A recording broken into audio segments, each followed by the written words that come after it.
Last time on the Cellcast, the animated series. Did Kirk know about the giant Spock on Phylos? wait a minute, there was a giant Spock? This references an episode of the animated series called The Infinite Vulcan. The giant Spock was a huge Spock clone named Spock 2. Original. It is the animated series. There was some slight confusion here. I was over here giggling.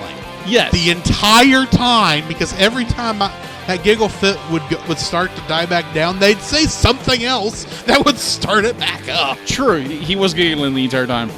And they got to pick out which type of chair they should put in the conference room, because saw how big that argument was a couple episodes ago. That is true.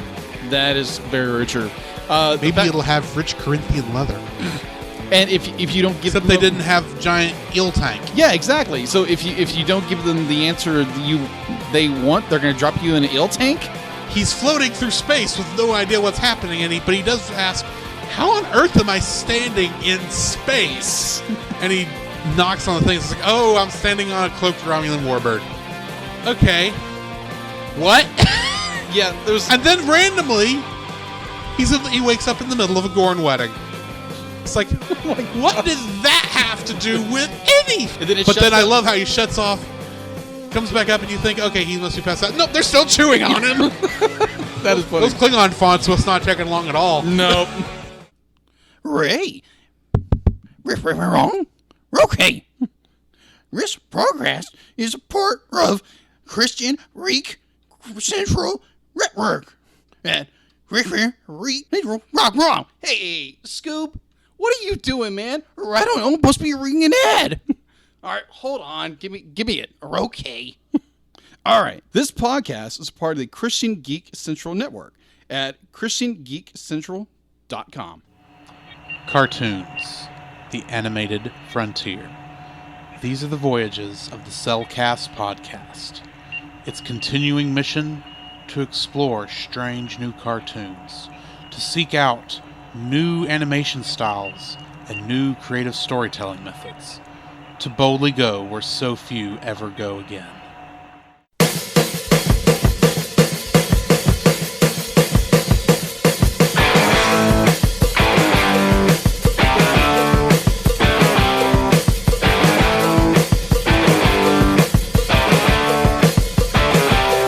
Hello and welcome to another episode of The Cellcast, The animated series. Joining me today is a man who's really into lens flares, Jacob. Hey, they're dramatic. That's all I can say. A little too dramatic.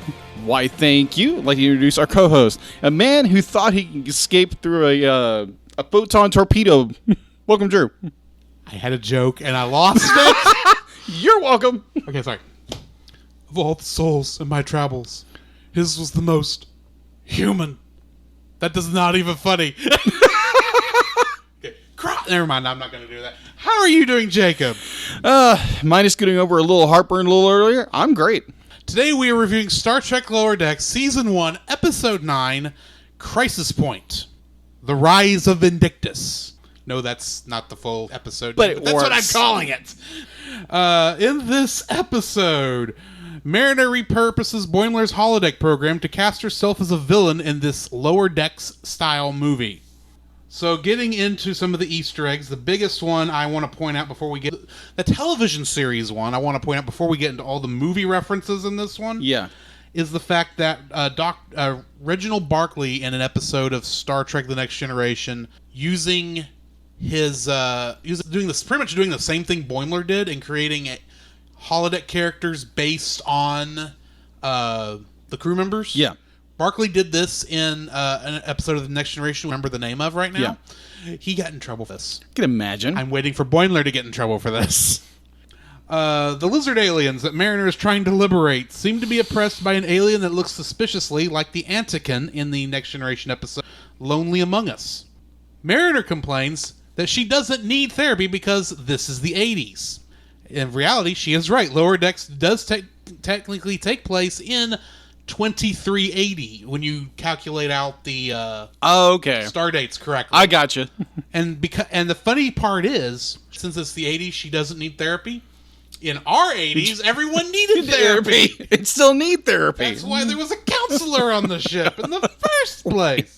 Also, Mariner's therapist is Paul F. Tompkins, who you might remember. He is Shorty. Hey. And he's Shorty in the series also. Double A. More on that in February. Yeah. We have a appearance of Da Vinci on the holodeck, shooting skeet of all things. Da Vinci's appearance. Da Vinci originally made an appearance on Star Trek Voyager, played by none other than Jonathan Rhys-Davies. Okay. You know. Oh, really? Yeah. Oh, okay. And and the main guy on Sliders too. Remember? Oh, okay. He was also but based on some of the weird movie references, A lot of them. Da Vinci was originally a possible character in a script that never got developed called Star Trek Renaissance, which was essentially going to be Star Trek First Contact. Huh. It got changed into Star Trek Contact. Okay. Basic concept of time travel back into history. I gotcha. That the Borg are somehow assimilating everybody at a point, people to offer resistance. And they turned it into First Contact, so that way they did historical accuracy. Right. Among other things. It was a really script. Yeah. Data would have Data would have traveled back in time to be Interesting. Yeah. The opening credits of the movie portion of this episode are reminiscent of Star Trek II: The Wrath of Khan, with the warping streaks behind the letters, were also briefly used in Star Trek: The Next Generation during Season 5, and are also a call-out to Superman in 1978. True. The music, though, is just a slightly modified version with a more of a Lower Decks theme flair to the Khan. Yes. I could tell that easily. Mariner calls Boimler a kind of a Zon, and that he might not make the final cut. Do you know this reference? No, I don't. So, way back in the 1970s, there was... really after Star Trek, the animated series, went off the air. Yeah. They went back and forth on how they were going to bring Star Trek back, because Star Trek was in the popular consciousness. The reasons it got canceled were because it was put in a really weird place, but then because it was just long enough to be put into... Syndication, yes, thank you. It got super popular with the people who could actually watch it, who would care. So that's why they made the animated series.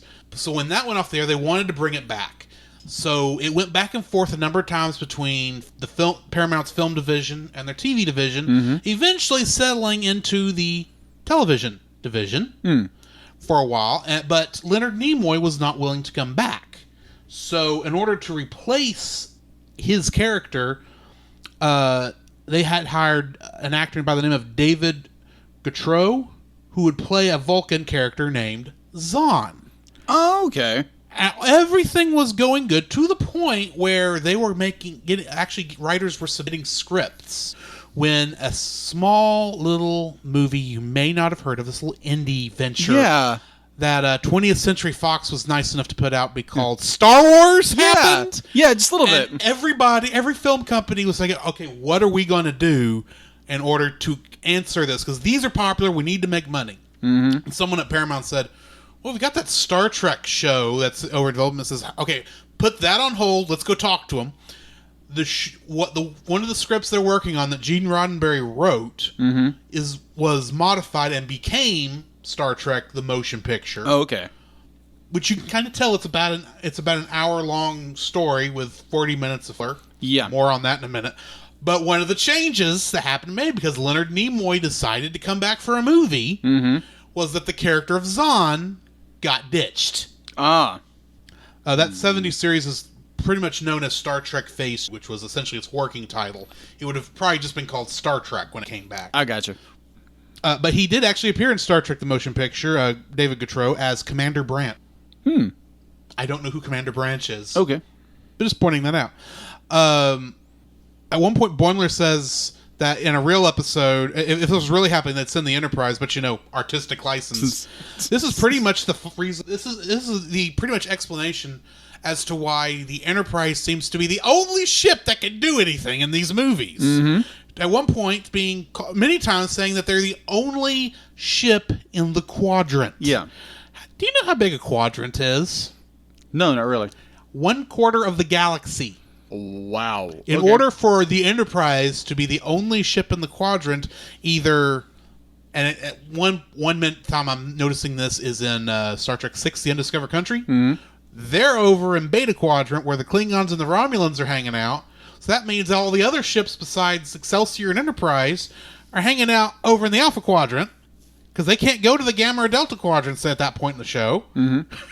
They're all just over there. They apparently can't get over here. It's a weird mention, but the Enterprise always seems to be in the middle of all this stuff because of artistic license. Mm-hmm. Also, Star Trek Generations, the Enterprise B happens, despite being on its maiden voyage and going through a test flight, essentially, was the only ship in range to help Alorian ships. There's another time when the Enterprise was the only ship that could help. Oh, okay. This is the one, you never watched Ferris Bueller, so you wouldn't know who I was talking about if I said Cameron. Nope. The long approach via shuttlecraft is a reference to Star Trek the Motion Picture. Now, a mention about Star Trek the Motion Picture, their idea was not to create a Star Wars style film for a motion picture. Yeah. It was to create a 2001 style film. Mm-hmm. So that's why there's lots of music and lots of these long shots. And one of those is all these beauty shots coming up on the Enterprise. Now, I will say, I have gotten to see motion picture in a movie theater. Yeah. It works in a movie theater. Mm-hmm. At least it did to me. On television. Can imagine. But in this one, it just had both of us cracking up because we knew what they were doing. There's a couple other times. The shot of them going to warp at the beginning. Yeah. That is referenced not just in all the movies, in many ways how the movie ends or how the Enterprise will finally take off, but it's also been done in nearly every, the opening sequence of every show after this, and actually the original series, also includes this long shot of the Enterprise going to warp, or in the case of Voyager going to warp, and in Discovery, does not have ship shots, never mind. All Good Things, the series finale of Next Generation, did feature the Enterprise D doing this as its final shot. And These Are the Voyages, the series finale of Enterprise, featured the Enterprise D doing this, the original Enterprise doing this, and the NX-01 Enterprise doing this in the final shots. Or really, it's kind of you see the Enterprise D, and then it kind of the camera shifts down to the original Enterprise, and then it shifts to NX-01 Garp. Oh, okay. So it's, because that was kind of that episode is very much like, this is the end of Star Trek. We're going out with as much of a bang as we can go out on. Thankfully, that ended up not being the case. In 2009, another Star Trek film came out made by J.J. Abrams. Yeah, which is an amazing film. I would actually agree. It's actually in my top 4 Star Trek films. I'd say pretty good. Yeah, I would say so. When 6, 2, and I think First Contact technically are just above it, and they're all 4 of these are very close. Yeah, in my opinion. But JJ was known for one thing among Star Trek fans, especially when this movie came out, and that was the abundance of lens flares on the bridge. And they do the same thing here. Well, technically, they do it with the when you are you're circling the ship. They start it there, but the lens flares on the bridge and the darker colors of the screens over the top. It's like you get there, it's like, okay, you're just channeling JJ for this scene. There's one point where right before they go to warp, Captain Freeman says, "Warp me." This references her workshopping a catchphrase in the earlier episode of Lower Decks called Envoys. Okay. When she was looking for something cool to say when it went to warp. And that one she was suggesting maybe it's warp time. It's warp time. The movie warp special effect is pretty much taken from Star Trek Into Darkness, but also includes the rainbow warp speed effect from Star Trek the Motion Picture. Huh, okay. I have to watch that scene again to catch some of that. Yeah. If they got both in the same shot, great. But I just felt it was a little too close for that. At one point, Vindicta, which is being played by Mariner in this holodeck, starts quoting The Tempest. Mm-hmm. Specifically saying, our revels now are ended, and a couple other things. She is also quoting General Chang, played by Christopher Plummer in Star Trek VI, The Undiscovered Country, who quoted Shakespeare and Hamlet throughout the entire film. Mm-hmm. In fact, that film's title is a reference to Shakespeare. Hmm. Mariner's super destructive phaser that she uses as Vindicta. The vaporizing effects are used in the Next Generation episode as loud as a whisper. JAXS, the Bajoran weapons officer, says the following phrase in this episode: "When you get to hell, tell the PAH-WRAITHS that Jack sent you. Special delivery from Bajor." Okay. I have to explain. Yes, you have to. I was so confused when it happened. The PAH-WRAITHS in Bajoran religion are essentially demons and devils and such, which are opposite from the prophets, which were the wormhole aliens that claimed that Cisco was the emissary. So him claiming tell the PAH-WRAITHS Jack sent you is essentially like tell the devil so and so sent you. I gotcha. Special delivery from Bajor. He's essentially channeling action movies. It's his one-liner. Yeah, I gathered. Tendi pushes back against the stereotype that all Orions are pirates and slavers. This is a reference to pretty much all Orions, starting in the original series episode and first pilot, The Cage. We also saw In Whom Gods Destroy.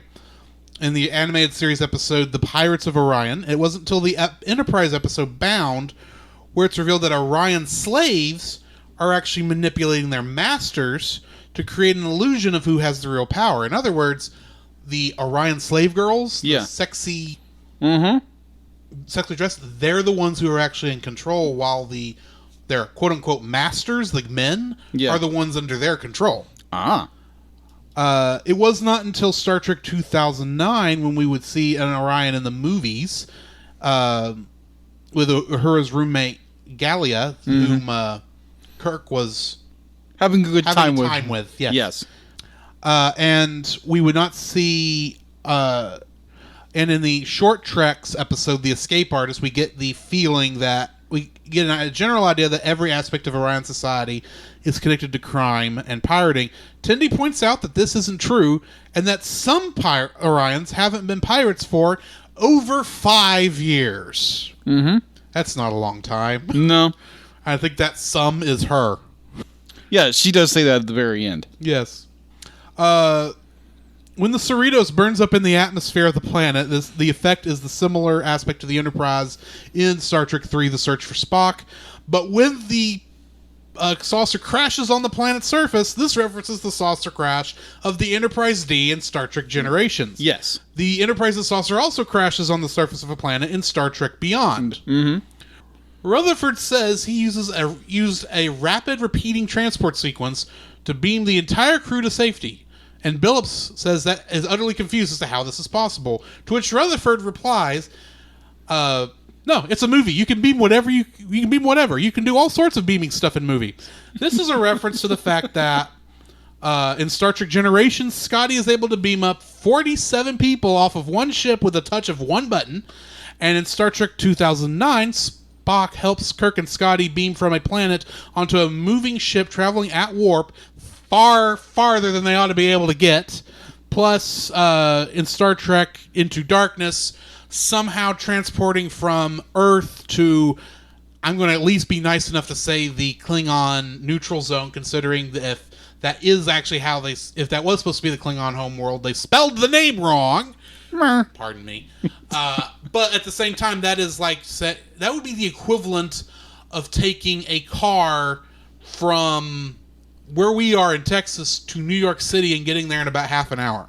This is why I have this problem with the beaming in that episode, in that movie. Gotcha. And Beyond has more of this because JJ apparently didn't bother to study the distance when he made these shows. Minus J.J. Abrams didn't do Beyond. He was. I know he was not involved. He was an executive producer because he was too busy on Star Wars at the time. But let's face it, he was there for Into Darkness and for 2009, and so he did not study beaming. Excuse me. Bitter much. Scotty converted a cargo transporter. Scotty converted a Klingon cargo transporter also in Star Trek IV: The Voyage Home to beam up humpback whales and the water. Yeah. 4,000 tons. Mm-hmm. Which Scotty said he'd never beamed before, but somehow they were able to do it. That must be a really good cargo transporter. Yeah. On this Klingon rust bucket. A holographic Mariner's battle cry against Vindicta is not a Trek reference. The line is, get away, get off my mom, you... which is actually a reference to the movie Alien, in which Ripley says, get away from her, you... And Sorry, also, I don't like to cuss. Yeah. Also, it's a reference from Harry Potter and Deathly Hallows. Get away from my daughter, you... All right. Mariner apparently dressed as a character named Toby the Targ when she was a kid for Halloween.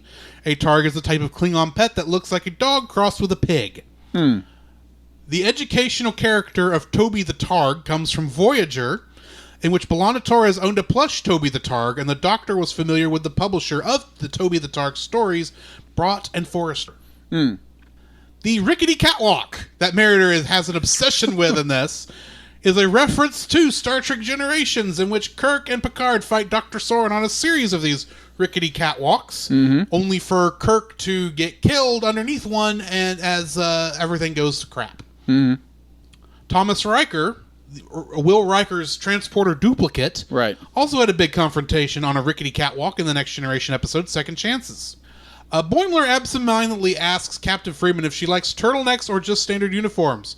This seems to indicate that the DS9 style turtleneck uniform might still be in service in some parts of Starfleet in 2380. Either that, or Boimler is just wishing these uniforms could make a comeback. Mariner being buried in rocks is a reference to the ending of Star Trek Generations, where Picard buries Kirk the exact same way. Vindicta's return references the ending of The Wrath of Khan, which shows that Spock's casket landed on the Genesis planet. Perfectly fine. During the filming of The Wrath of Khan, this scene was actually filmed at the very last minute and was overseen by Robert Sallin because director Nicholas Meyer was opposed to hinting that Spock was still alive. In other words, the photon torpedo casket was a small retcon inside of Wrath of Khan, which is why it's fitting to have it in the coda of this episode. Just when you think it's over, somebody's going to rise from the dead. I should point out that the other reason the hinting of Spock in that movie might still be alive somehow was because Spock had it written into his contract for the movie for Wrath of Khan that Spock would die because Leonard Nimoy was tired of playing Spock. Around this time, he had released his autobiography called I Am Not Spock. But near the end of filming for the movie, he started having a change of heart. And went and talked with the director, and they said, okay, here's what you do. Go up to Bones, after you give him the Vulcan nerve pinch, do like a Vulcan mime and just say, remember. And we'll use that as maybe a jumping off point later. And that's what they did.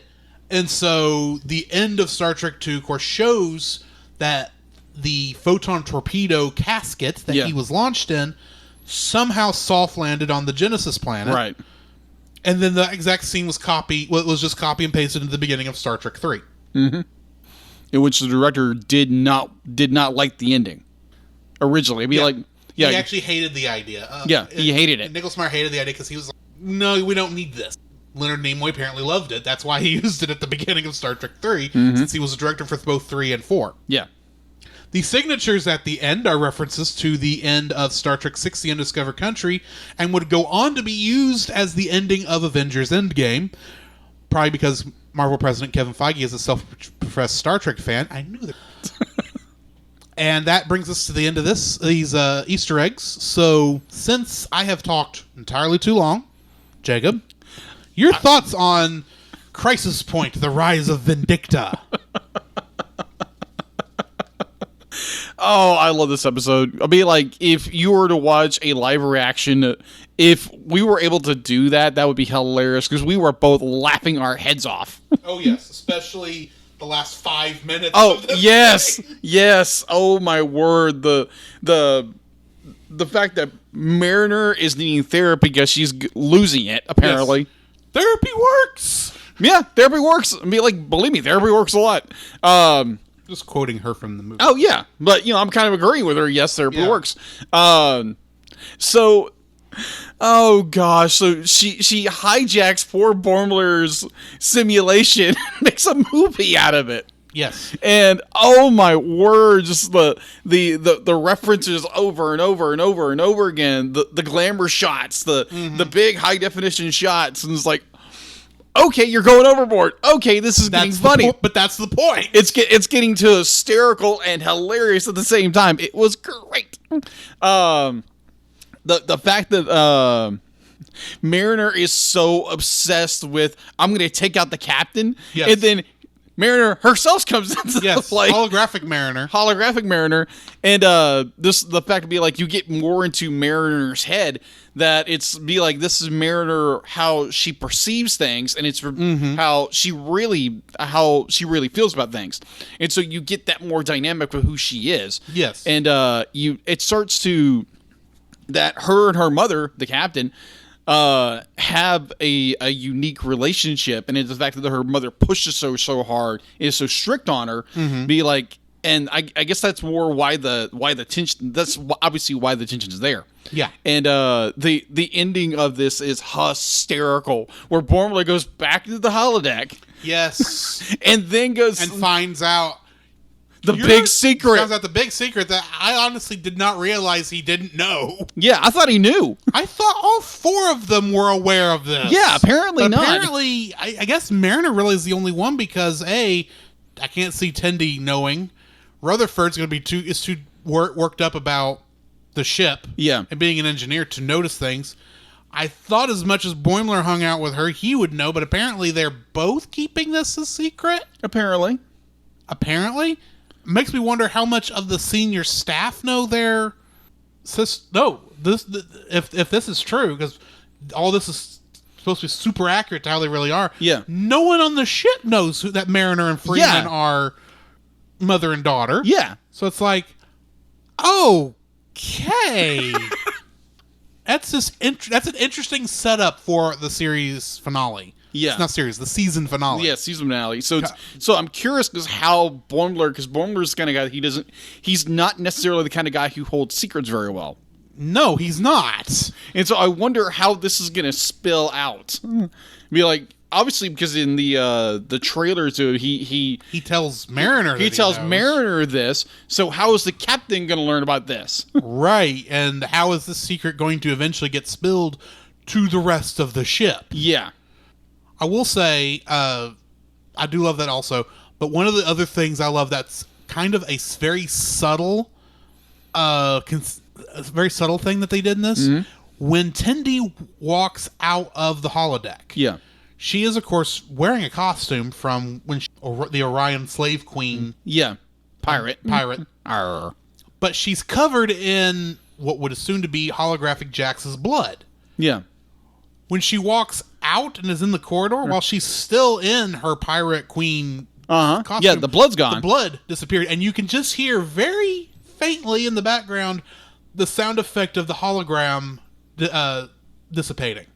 Right before she turns around, it's like, you did it right! Everyone screws this up and they can never do this in the show correctly. Thank you! You did it right! I'm mostly pointing out, I'm so annoyed in Star Trek Next Generation Encounter at Farpoint, where they point out the fact that when they came out of the holodeck, Wesley Crusher's dripping wet because he fell in the lake. Right. And technically, if that water is holographic, the water should not have come out of there. True. And yet, they point out, it's like, maybe I should go get something to clean this up, and Picard says, good idea. I'm thinking, this is the start of a beat. It's just, I love that they actually went ahead and did what they were supposed to do. Right. And it worked so well. In fact, part of me goes, okay, get rid of it. It's like, oh, she turned around, it's gone. Okay, cool. That actually works. And then they did the sound effect like, oh, good, they're actually thinking about this correctly. They didn't just do the thing to be nice. And I don't know. The other cool thing I thought, as a reference to something else, not that I've seen anybody point this out, the what do you call it? The Rutherford's hologram persona. Yeah. He's got a tattoo on his left arm. Yeah. That is a skull, which reminds me of another African-American cyborg character from a video game who actually just came out. Its remake came out earlier this year, Final Fantasy VII, because he reminded me a lot of Barrett. Yeah, he did. Except he's not Barrett because Rutherford is too kind and too sweet to actually be Barrett. Well, Barrett can be kind when he needs to be. He can be, but he's also got that rough edge that Rutherford does not. I love it that his character kind of comes off be like his character in the movie is supposed to be like this tough as nails character, but then he jumps back into his normal okie dokie. Okie dokie. Let's do this. He's like, wait, you mean I can go tell my boss anything I want and no repercussions? I'm gonna go find them. And they goes and they get everyone out, and the warp core they think is gonna breach any second. They're the only two. And there's this. I have one thing I've wanted to say to you for years. I just love your work. Yeah. Okay. Yeah. Like, your poker face is terrible, man. Just saying. Indeed. This episode is just so much fun. There's a lot. As much as this is actually finally pointing out things about Mariner's character that I'm finally glad they're pointing out. Yeah. Such as the fact that, like I've said, she enjoys working on the crew. Yeah. She's the one making herself the villain. Yeah. No one else is doing this to her. Yeah, I love that aspect of it. And it does kind of put to rest my fan theory that I've been spouting this whole time about she's disillusioned in Starfleet, and maybe she still is, and that's why she's acting this way, but it's all her. Yeah. She's the one doing this to herself. No one else is painting her in this light. Yeah. So I appreciate that. I appreciate Boimler getting so much... Boimler trying to get this raise, or this promotion he's been trying to get this whole time, and is still trying to use the program he made with her modifications to find stuff out, and he does, only for them to think he's an assassin because he brought chocolate cookies. Yes. Like, because the captain's allergic. It's like, you could have just asked your... Oh, no, he wouldn't know. He at that point in the episode... No, by that point he did know. Yeah. No, he didn't. No. Because the cookies was before he went back in to ask about... no, it was after. Something. It was after. And that's when he found out that Mariner and her were mother and daughter. Yeah. The cookies was before that because it was before the simulation initially ended, because that's when he got thrown off the cliff. I expected that guy... Jet, is that his name? Yeah. Half expected to go, I have had enough of you! From Star Trek 3. Yeah. I don't know. This is just a fun episode. There's a lot of nice, interesting story points that they brought in here. So this is not just a complete write-off episode. In fact, I want to say kudos to this show for not having complete write-off episodes. Part of that's because they only do have 10 episodes to work with, so they are having to be tight with their scripting. Yeah. But this has just been done so well, and I'm enjoying it so far, and I'm looking forward next week. Anything else to add? I enjoyed it tremendously. Tremendously. That was so much fun. The movie references, the big... It's like Boimler discovers the big secret, that which we all knew. But... Since episode 1. But like I said before, it's going to be very interesting how they're going to tie up season 1. Oh, yeah. But yeah, that's all I got. All right. Well, they have, as of this recording, they have not announced the name of episode 10. But join us next time for that episode, and as we tie this up, and then maybe we'll have another idea for something to bring to you later on before the end of the year. We haven't decided on scheduling on that yet. Yeah. But, yep, join us then. Yep. All right. Thanks, guys. Come, Jacob. We must prepare for next week. Prepare for what, Drew? Same thing we do every week, Jacob. Record a podcast! Oh, boy. So where can they find you, Jacob? They can find me on Facebook at Jacob B. Heron and Jacob's Daily Art Corner, my personal art Facebook page. On Twitter at Jacob B. Heron. On Instagram at Jacob B. Heron. And on Letterboxd at Jacob Heron. where can they find you, Drew? You can find me on Facebook at Drew Dodgen. You can also find my Facebook page at Drew's Photo Bin, where I upload my photography.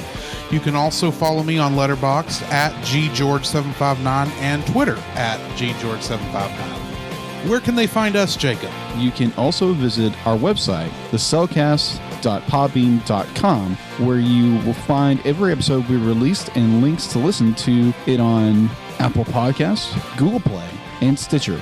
Our RSS feed, if we aren't in your favorite podcast app directory, please share, review, and subscribe to us there and share us with your friends.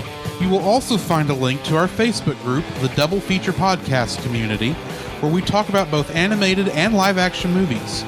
We share this with our other podcasts, which we do with Jacob's brother Jim, at the Movie of the Week podcast, where we talk about live-action movies.